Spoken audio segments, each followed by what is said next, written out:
हिमांशु जी प्रयागराज से। राधे राधे गुरुदेव। राधे राधे गुरुदेव। महाराज श्री, मृत्यु एक मात्र सत्य है। पिछले कुछ महीनों से मुझे इसका चिंतन होता रहता नहीं, है कि मृत्यु मेरी सत्य मृत्यु नहीं कैसे है। होगी। मृत्यु सत्य नहीं है, ये सत्य आप हैं। मृत्यु सत्य नहीं है। मृत्यु कैसे सत्य है? किस बात की मृत्यु होती है आप हमें बताना। पंचभूत शरीर है, समय से जीव दूसरे शरीर में चला जाता है, अपने शरीर का त्याग करके दूसरे शरीर में चला जाता है, और ये शरीर अपने अपने तत्व में मिल जाते हैं, वो तत्व अपने तत्व में, तो सब ब्रह्म स्वरूप में मिल जाते हैं। मृत्यु कोई है नहीं, एक स्वप्नांतर है, एक स्वप्न से दूसरे स्वप्न में जाना। ऐसे ही समय अवधि है इस शरीर की, उस अवधि में शरीर का परिवर्तन होता है, उसी को हम मृत्यु कह देते हैं। शरीर छूटेगा ये बात है, शरीर असत्य है, इसका छूटना भी असत्य है। सत्य आप हैं, मृत्यु सत्य नहीं। पहले तो दिमाग में बैठा लें। व्यवहार में कहा जाता है मृत्यु सत्य है, वो किस लिए कि तुम्हारा शरीर छूटेगा, मगर सत्य नहीं है। माया रचित शरीर और माया रचित मृत्यु, ये सत्य कैसे हो सकती है? सत्य तो सच्चिदानंद है, सच्चित आनंद, सच्चिदानंद रूपाय। कौन? भगवान, वो सत्य है। तुम कौन हो? भगवान के अंश, तुम सत्य हो, तुम्हारे अंश ही सत्य है। न ये स्थूल शरीर सत्य है, न सूक्ष्म शरीर सत्य है, न स्वभाव सत्य है, न इनका छूटना सत्य है। इनका छूटना भी सत्य नहीं, ये छूटे हुए ही है। जड़ चेतने ग्रंथि पड़ गई यद्यपि मृषा, मृषा माने झूठी, ये कभी आप हो ही नहीं सकते। शरीर आप कभी हो ही नहीं सकते, शरीर से आप कभी बंधे ही नहीं। पर ये बात न जानने के कारण आपने अपने को शरीर मान लिया, ये झूठा, इसीलिए शरीर छूटा, ये भी झूठा। इसका पूरे का लोक का नाम है मृत्यु लोक। मतलब यह सब परिवर्तनशील है, सब छूटेगा, सब नष्ट होने वाला, अर्थात जो रूप दिखाई दे रहा उस रूप में नहीं रहेगा, इसी को मृत्यु कह देते हैं। तो अब चूंकि हम भी कहते हैं कि ये बात समझ लो, मृत्यु का समय सत्य है, तुम्हारी मृत्यु होगी, तुम्हारा शरीर छूटेगा, पर आप जब प्रश्नकर्ता के रूप में आए तो इसके आगे की भी बात जान लीजिए। कहीं किसी की मृत्यु नहीं होती। कैसे? भगवान का अंश चैतन्य घन, उसकी मृत्यु होनी नहीं। पर पंचभूत मरते नहीं, आग आग में चली जाती, मिट्टी मिट्टी में चली जाती, वायु वायु में चली जाती, जल जल में। मरा कौन? केवल आकार बिगड़ गया, उसी को मृत्यु कहते हैं। और मृत्यु किसकी हुई? जल जल तत्व में चला गया, अग्नि अग्नि तत्व में, वायु वायु तत्व में, पृथ्वी पृथ्वी तत्व में चला गया, आकाश आकाश तत्व में चला गया। और जीवात्मा जो भगवान का अंश है, उसको तो कोई मार ही नहीं सकता है। क्यों? उसको कोई मार सकता है? तो मारा कौन? शिवाकार। तो यही बात मतलब अब चूंकि अध्यात्म के इस जगह प्रश्न हो रहा ना, नहीं तो हम एक शब्द में कह देते हाँ बिल्कुल मृत्यु सत्य, लेकिन सत्य नहीं। अब खुद अनुभव करके बताओ सत्य क्या? सत्य है श्री भगवान, और उनकी प्राप्ति के लिए हमें ये देह मिला है।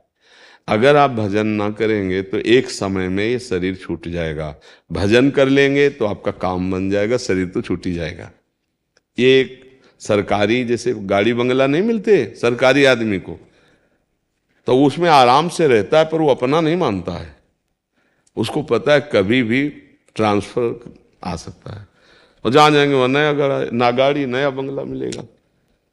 ऐसे ये जहां शरीर कर्मानुसार जाएगा, फिर पुनरपि जननम पुनरपि मरणम पुनरपि जननी जठरे शयनम। ये बात समझो, मृत्यु का कोई डर नहीं है, क्योंकि किसी की मृत्यु नहीं होनी है। पंचभूत पंचभूत में मिल जाएंगे, मुझे कोई मार सकता नहीं, मैं भगवान का अंश हूं। पर इतना ज्ञान ना होने के कारण, जैसे स्वप्न में कोई चाकू से गला काटे तो यद्यपि खरोंच भी नहीं होगी, पर गला कटता है, पीड़ा होती है, भय होता है। अब उस भय को मिटाने के लिए कोई भी तंत्र मंत्र जादू टोना बल विक्रम काम नहीं करेगा। केवल उसको जगा दो, खत्म सब कुछ। क्यों?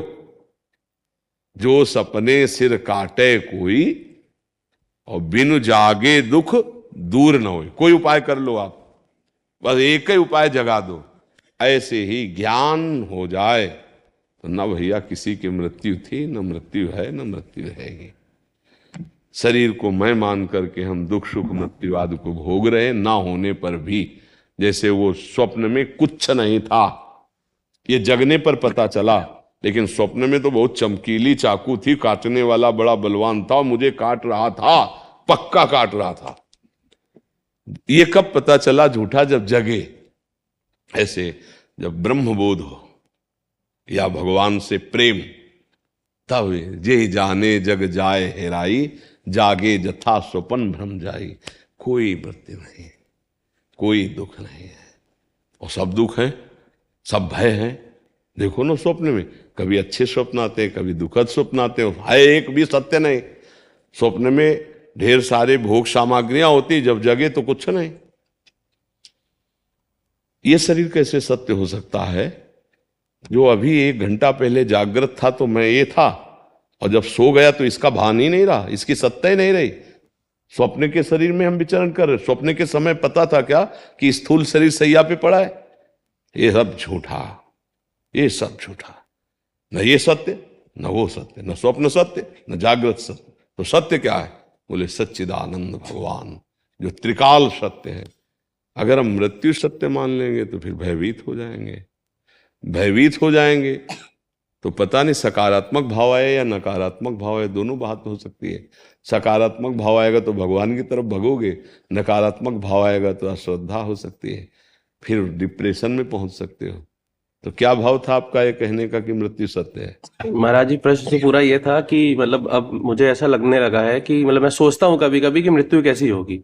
तो मैं कभी कभी जैसे कि सोचता हूँ कि भगवान भी मिलेंगे शायद, लेकिन कभी कभी मन में ऐसी चीजें आती कि इतने पाप आचरण किए हैं कि पता नहीं मिलेंगे कि नहीं मिलेंगे।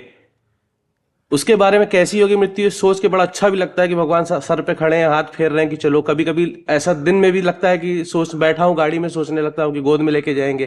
फिर कभी कभी ऐसा लगता है कि इतने पाप किए हैं, ये सब तो कभी नहीं मिलेगा। नहीं, नेगेटिव तो हम आपको कहा नहीं। अगर मृत्यु को सत्य मानोगे तो 2 भाव आएंगे। देखो आप कबूल कर लिए ला, स्वीकार किए ला, 2 भाव आएंगे, या तो पॉजिटिव और या निगेटिव। तो देखो दोनों भाव आए ना।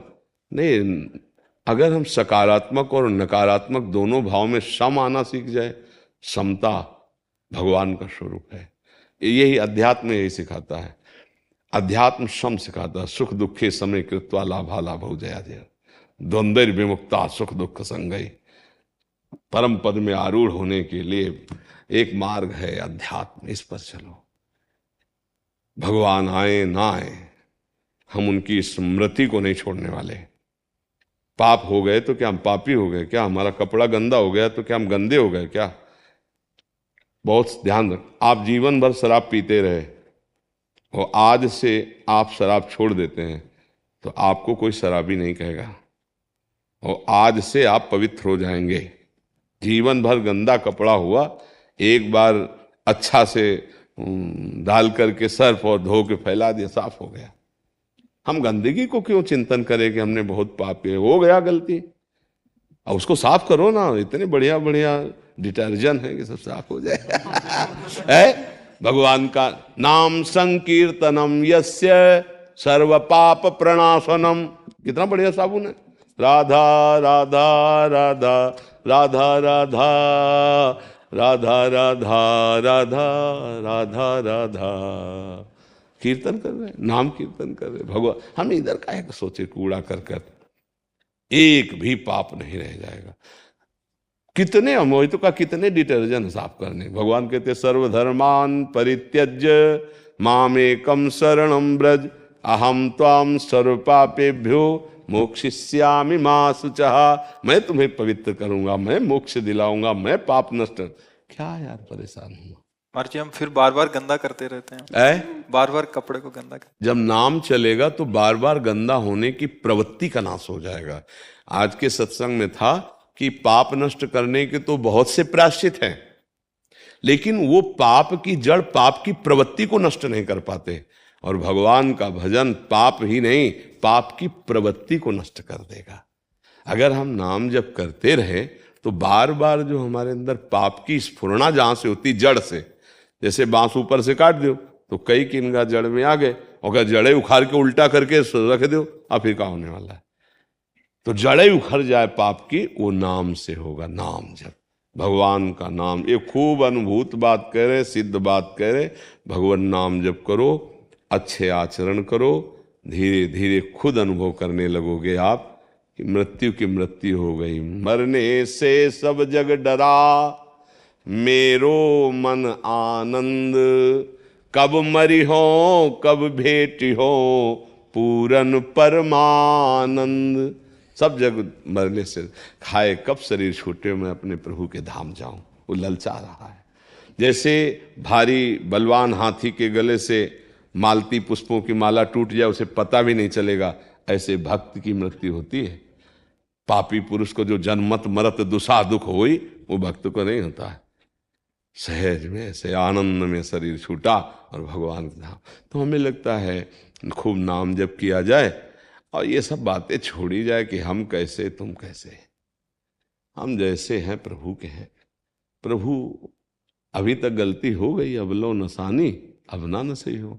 अब जब से जाना आज से सुधार किया, तो भगवान कह रहे मैं संभाल लूंगा, तुम चिंता मत करो। योगक्षेमम बहम में हम चिंता छोड़ो, चिंतन करो, राधा राधा राधा। हम बुरे हैं तो प्रभु के हैं, भले हैं तो प्रभु के हैं। हो सकता है कि हम और बिगाड़ कर बैठे, लेकिन बहुत अच्छे अस्पताल में भर्ती हो गए हैं, अब हमें ठीक ही होना पड़ेगा। मनुष्य शरीर मिला, सत्संग मिला, नाम जप मिला, तो हमारा मन हमको और गलत करने की सिखाएगा, गलत ले जाएगा, पर भगवान बचाएंगे, वो हमें शुद्ध करेंगे। अगर वो हमें ना चलावें तो हमारी ताकत नहीं कि हम एक कदम चल पाए। तो हम उनकी तरफ देखें, अपनी तरफ काहे को देखें। छोड़ो अपना चिंतन, प्रभु का चिंतन करो, प्रभु का भरोसा, और खूब कर्तव्य कर्म करो, खूब मेहनत करो, धर्म कर्म करो। जन्म मिला है मनुष्य शरीर, खूब मेहनत के लिए मिला है, कायर बन के बैठने के लिए नहीं मिला। खूब मेहनत करो और नाम जप करो और डरो मत। शरीर एक बार ही छूटेगा, 100-200 बार तो छूटना नहीं है। और शरीर छूटने में हमें डर इसलिए लगता है कि अब हमने इसको अपना मान लिया, इसी से हम सारे भोग भोगते, लगता है यही छूट गया तो हमारे पास रह क्या गया। अज्ञान के कारण, क्योंकि हमने इसी को अपना सुख का साधन बनाया है। इसी से पत्नी है, इसी से पुत्र है, इसी से रिश्ते, इसी से नाते, इसी से पद, इसी से भोग सामग्री। अब वो जीवात्मा आसक्त हो चुका शरीर में। अब जहाँ है कि शरीर नष्ट, तो ये भारी दुख, क्योंकि उसको इस बात का दुख नहीं, सारे सुख छूट जाएंगे इस बात का दुख है। नहीं तो जो सारे सुखों का त्याग करके पहले से तैयार हो जाता है ना मृत्यु के लिए, उसका भय ही नहीं रह जाता है, पहले से तैयार है। जब मन आवे तब बुला लो, हम आपके लिए तैयार हैं, कोई परेशानी नहीं। पर हम लोग फंसे, ये पुत्र ये पत्नी, ये अभी तो बड़ा काम है। अगर अभी कह दिया जाए कि भाई आप कौन चलेगा वैकुंठ, अभी चलो हमारे साथ, पर ये शरीर हम अभी तुम्हारा छुड़वाएंगे और चलो वैकुंठ, तो कोई नहीं तैयार होगा। कोई बहुत ही श्रद्धावान होगा तो कहेगा 1 महीना का टाइम तो दे ही दे, मतलब थोड़ा बैंक बैलेंस भरवा के सब करके हाँ चलेंगे वैकुंठ पर 1 महीना। बहुत श्रद्धावान होगा तब कहेगा, नहीं तो कहेगा महाराज ऐसे ठीक है, नाम वाम जप लेंगे, दान पुण्य कीर्तन, ये वैकुंठ वाली बात अभी ना करो, अभी तो बहुत है काम है हमें। और इसी बीच में मृत्यु आ जाती है, लेके चल देती है, और जीव कुछ संभाल नहीं पाता है। नाम जप करता रहे तो सब ठीक हो जाएगा। राधा राधा।